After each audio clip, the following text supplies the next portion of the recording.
যিনি রাজনীতি করবেন মনে রাখতে হবে তাকে ত্যাগ স্বীকার করতে হচ্ছে এবং ত্যাগ স্বীকার করতে হবে। পকটস্থ করার জন্য কেউ যদি রাজনীতি করতে চান তাহলে বিএনপি থেকে আপনাকে বিদায় নিতে হবে। তারেক রহমান কিন্তু এবার খুব কঠোর, খুব কঠিন। সেপ্টেম্বর মাস সামনে, আমরা আশা করছি সর্বশেষ অক্টোবর নভেম্বরের মধ্যে খুব কাছের থেকে তারেক রহমানকে আপনারা যেভাবে পেয়েছিলেন সেই 2001-এ, এখনো খুব কাছের থেকে আপনারা পাবেন। এই জন্য আমার এবং আপনার দায়িত্ব হলো যে প্ল্যান, যে পরিকল্পনাগুলো নিয়ে তারেক রহমান আমাদেরকে এখন দিক নির্দেশনা দিচ্ছেন, ধারণা দিচ্ছেন, এগুলো নিয়ে প্রস্তুতি গ্রহণ করা। রাজনীতি করছি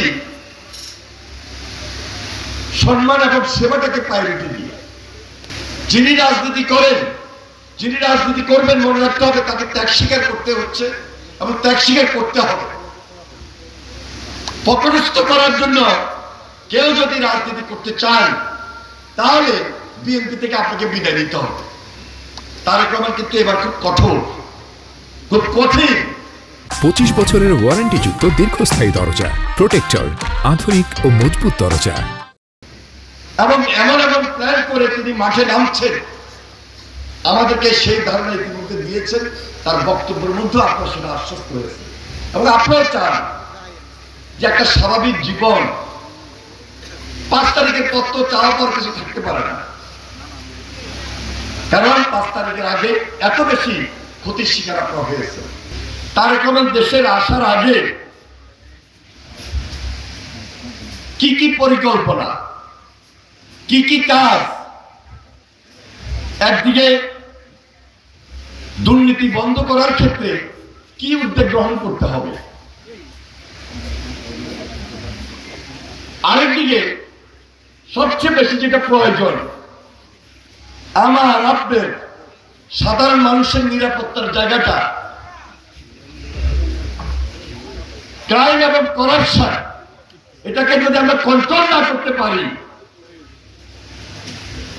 তাহলে হাসিনা যে কাজগুলো করেছিল অনেকে তখন বলবে এই কাজ তো বিএনপি করতে পারে না। এই জন্য তারেক রহমান 180 দিনের প্ল্যান নিয়েছে, তারেক রহমান 365 দিনের প্ল্যান করছে। তারেক রহমান আগামী নির্বাচনে পরে জনগণের সরকার, জনগণের ম্যান্ডেট নিয়ে বিএনপি নেতৃত্বে দেশ পরিচালনা করার প্ল্যান তৈরি করছেন ইনশাআল্লাহ। এবং জিয়ার স্বপ্ন যতদিন পর্যন্ত বাস্তবায়ন না হবে ততক্ষণ পর্যন্ত ধীরে ধীরে এই প্ল্যানগুলোকে একটা উন্নত বিশ্বের প্ল্যানে নিয়ে যাওয়ার পরিকল্পনা তিনি তৈরি করে সেই লন্ডনে বসে আমাদের মাঠে ইনশাআল্লাহ আসছেন এবং আসবেন।